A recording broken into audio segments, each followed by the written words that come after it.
आकाशवाणी लखनऊ से प्रस्तुत है प्रादेशिक समाचार।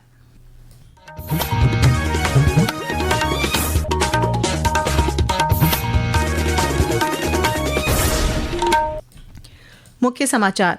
प्रधानमंत्री नरेंद्र मोदी ने प्रदेश के गुलवीर सिंह और अस्मिता डे समेत राष्ट्रमंडल खेलों के पदक विजेताओं से की मुलाकात, कहा आने वाली पीढ़ियों के लिए प्रेरणा बनेगी यह कामयाबी। मुख्यमंत्री योगी आदित्यनाथ ने गोरखपुर में तिरंगा यात्रा का किया शुभारंभ, राज्य में 5 करोड़ घरों में तिरंगा लहराने का तय किया लक्ष्य। प्रदेश के 762 नगरीय निकायों में संपत्ति कर के बकायेदारों के लिए एक मुश्त समाधान योजना लागू, ब्याज और सरचार्ज पर 100% छूट, करदाताओं को 3 किस्तों में भुगतान की सुविधा। और सावन के दूसरे सोमवार पर प्रदेश भर के शिव मंदिरों में उमड़ रही है भक्तों की भीड़, वाराणसी, बागपत, गाजियाबाद में कांवड़ियों पर की गई पुष्प वर्षा।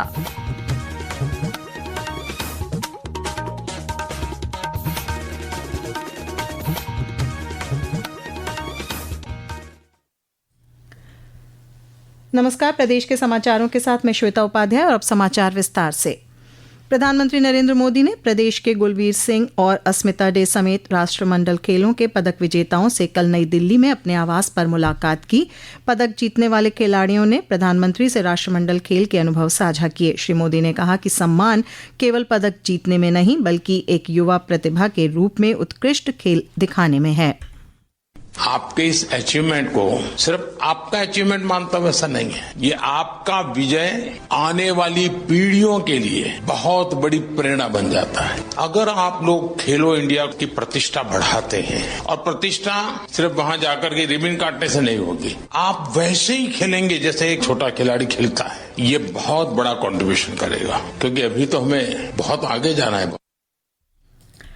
प्रधानमंत्री ने खिलाड़ियों को खेलो इंडिया की गरिमा बढ़ाने के लिए प्रेरित किया। उत्तर प्रदेश पुलिस में सब इंस्पेक्टर पद पर कार्यरत अस्मिता डे से बातचीत करते हुए प्रधानमंत्री ने वाराणसी में खेल सुविधाओं के बारे में जानकारी ली। उन्होंने कहा कि देश मेडल तब प्राप्त करता है जब देश में स्पोर्ट्स कल्चर होता है। वाराणसी में खेल तो प्रैक्टिस कर रही थी ना? जी सर, बहुत कैसा बना है स्टेडियम? सर अच्छा बना है। वहाँ पे मैं 10-12 दिन के लिए ट्रेनिंग करने गई थी, क्योंकि मैं मंदिर गई थी तो वहाँ पे ही ट्रेनिंग करके आई थी। और मैं वहाँ पे मतलब सेटल भी होना चाहती हूँ, क्योंकि मुझे काशी विश्वनाथ बहुत अच्छा लगता है सर। साई ने भी सर बहुत सपोर्ट किया है मुझे, इसके कारण ही मैं यहाँ तक पहुँची हूँ सर। और मैं खेलो इंडिया स्कीम में भी थी। स्पोर्ट्स व्यवस्था एक बात, लेकिन देश मेडल तब प्राप्त करता है जब देश में स्पोर्ट्स कल्चर बनता है। दोस्तों, आपने बहुत बड़ा काम किया है, देश का नाम रोशन किया है, आपको मैं बहुत बधाई देता हूं।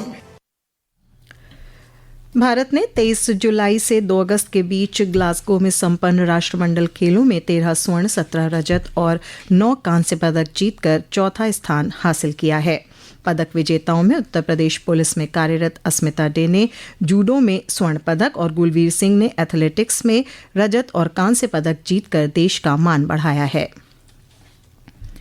मुख्यमंत्री योगी आदित्यनाथ की अगुवाई में आज गोरखपुर में तिरंगा यात्रा निकाली गई। यात्रा का शुभारंभ करने से पहले उन्होंने नगर निगम परिसर में स्थापित महारानी लक्ष्मीबाई की प्रतिमा पर माल्यार्पण कर स्वतंत्रता संग्राम में उनके योगदान को याद किया। कार्यक्रम को संबोधित करते हुए मुख्यमंत्री ने कहा कि भारत का तिरंगा स्वतंत्रता संग्राम सेनानियों की अमिट गाथा का नाम है। उन्होंने लोगों से आह्वान किया कि सभी लोग अपने घर पर तिरंगा लगाएं और उसके साथ सेल्फी लेकर अपलोड करें। उन्होंने कहा कि प्रदेश सरकार ने इस वर्ष 5 करोड़ घरों में तिरंगा लहराने का लक्ष्य तय किया है। यह कार्य राष्ट्र के लिए अपना सर्वोच्च बलिदान देने वाले वीर शहीदों के प्रति सम्मान का प्रतीक है। राष्ट्र के महापुरुष और राष्ट्र के क्रांतिकारी किसी भी युवा के लिए प्रेरणा होती है। ये जो तिरंगा है, ये तिरंगा भारत के क्रांतिकारियों, भारत के स्वाधीनता संग्राम सेनानियों के बलिदान की अमिट गाथा का नाम है। उस अमिट गाथा की प्रेरणा है, और इसीलिए प्रधानमंत्री जी ने हर युवा को गौरव की अनुभूति से जोड़ने के लिए हर घर तिरंगा को अनिवार्य किया है कि हर घर तिरंगा लगे, और तिरंगा के प्रति जागरूकता के लिए तिरंगा यात्रा निकाली जा रही है। वहीं जालौन, बलरामपुर, अयोध्या समेत कई अन्य जिलों में भी आज तिरंगा यात्रा निकाली गई। श्रावस्ती में राप्ती नदी में एसडीआरएफ और फ्लड पीएसी ने बोट से तिरंगा रैली निकाली। उधर वाराणसी में हर घर तिरंगा अभियान में स्वयं सहायता समूहों से जुड़ी करीब 800 महिलाएं सक्रिय भूमिका निभा रही हैं। ये महिलाएं करीब 3 लाख राष्ट्रीय ध्वज तैयार करने में जुटी हैं। अभियान के तहत वाराणसी की 694 ग्राम पंचायतों तक ये तिरंगे पहुंचाए जाएंगे। राज्य सरकार ने प्रदेश के सभी 762 नगरीय निकायों में एक मुश्त समाधान योजना लागू करने का निर्णय लिया है। नगर विकास मंत्री ए.के. शर्मा ने बताया कि एक मुश्त समाधान योजना की अवधि 4 माह निर्धारित की गई है और इसका क्रियान्वयन 15 अगस्त 2026 से 15 दिसंबर 2026 तक किया जाएगा। सरकार ने ओटीएस के अंतर्गत बकाया संपत्ति कर के भुगतान के लिए अधिकतम 3 किस्तों की सुविधा भी प्रदान की है। करदाता को योजना लागू होने की तिथि से 30 दिन के भीतर कुल बकाये की 1/3 धनराशि जमा करनी होगी तथा शेष 2/3 धनराशि अगले 2 माह में 2 मासिक किस्तों के माध्यम से जमा की जा सकेगी। ये समाचार आप आकाशवाणी लखनऊ से सुन रहे हैं। ताज़ा समाचार जानने के लिए आप हमारी वेबसाइट newsonair.gov.in पर लॉगिन कर सकते हैं। इसके साथ ही आप प्रादेशिक समाचारों का ये बुलेटिन हमारे YouTube channel news on AIR Lucknow पर भी सुन सकते हैं।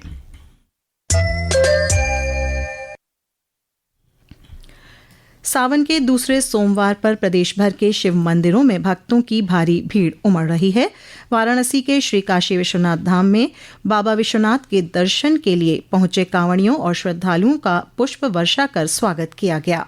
बागपत में भी पुलिस टीम ने बरनावा कांवड़ मार्ग पर कांवड़ यात्रियों पर पुष्प वर्षा की। रामनगरी अयोध्या में भोर से ही श्रद्धालु सरयू में स्नान कर प्राचीन नागेश्वरनाथ मंदिर में भगवान भोलेनाथ का जलाभिषेक कर रहे हैं।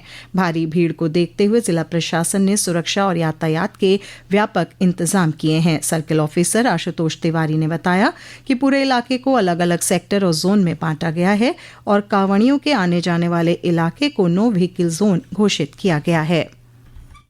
सावन के दूसरे सोमवार के दृष्टिगत भारी संख्या में जो है कांवड़ी और श्रद्धालुओं की भीड़ आई हुई है। उनकी सुरक्षा के लिए जो संपूर्ण क्षेत्र है नागेश्वरनाथ वगैरह पे सेक्टर और जोन वाइज ड्यूटियां लगाई गई हैं। साथ ही सीसीटीवी कैमरे और ड्रोन के माध्यम से सभी जगहों पे सतत निगरानी की जा रही है। साथ ही जो भी आपका कांवड़ियों का क्षेत्र है उसको नो व्हीकल जोन घोषित करके उसे हम लोग स्ट्रिक्टली इम्प्लीमेंट करा रहे हैं। गाजियाबाद के दूधेश्वर नाथ मंदिर में भी सावन के दूसरे सोमवार को पूजा अर्चना के लिए श्रद्धालुओं की भीड़ उमड़ रही है। सावन के सोमवार के मौके पर मंदिर में विशेष सजावट और पूजा अर्चना की व्यवस्था की गई है।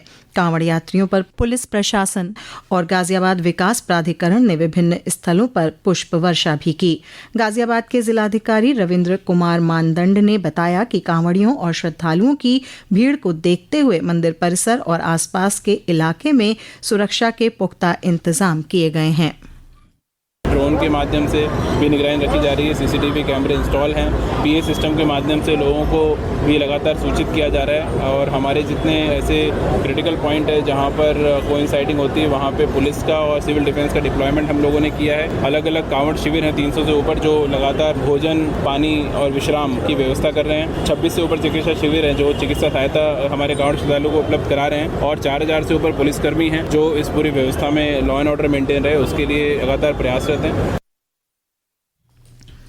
उत्तर प्रदेश पिछड़ा वर्ग कल्याण विभाग की ओर से कक्षा 9वीं और 10वीं के छात्रों के लिए छात्रवृत्ति और शुल्क प्रतिपूर्ति योजना के तहत वर्ष 2026-27 के लिए आवेदन प्रक्रिया कल से शुरू होगी। छात्र 25 अगस्त 2026 तक छात्रवृत्ति के लिए आवेदन कर सकेंगे, जबकि वर्ष 2026-27 सत्र के नए छात्र 11 अगस्त से 21 सितंबर 2026 तक आवेदन कर सकते हैं।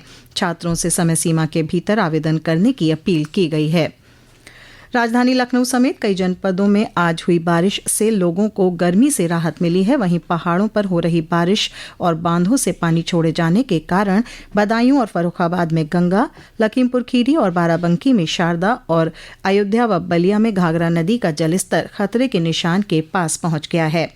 मौसम विभाग ने आगामी 24 घंटों में राज्य में कहीं कहीं गरज चमक के साथ बौछारें पड़ने का अनुमान जताया है। विभाग के मुताबिक अगले 3 दिनों के दौरान तापमान में की बढ़ोतरी होने की संभावना है। और अब अंत में मुख्य समाचार एक बार फिर।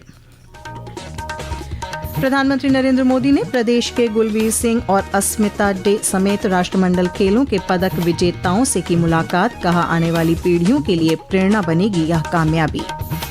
मुख्यमंत्री योगी आदित्यनाथ ने गोरखपुर में तिरंगा यात्रा का किया शुभारंभ, राज्य में 5 करोड़ घरों में तिरंगा लहराने का तय किया लक्ष्य। प्रदेश के 762 नगरीय निकायों में संपत्ति कर के बकायेदारों के लिए एक मुश्त समाधान योजना लागू, ब्याज और सरचार्ज पर 100% छूट, करदाताओं को 3 किस्तों में भुगतान की सुविधा। और सावन के दूसरे सोमवार पर प्रदेश भर के शिव मंदिरों में उमड़ रही है भक्तों की भीड़, वाराणसी, बागपत, गाजियाबाद में कांवड़ियों पर की गई पुष्प वर्षा। इसी के साथ प्रादेशिक समाचारों का ये बुलेटिन समाप्त हुआ। अगला बुलेटिन रात 8 बजे FM पर प्रसारित किया जाएगा।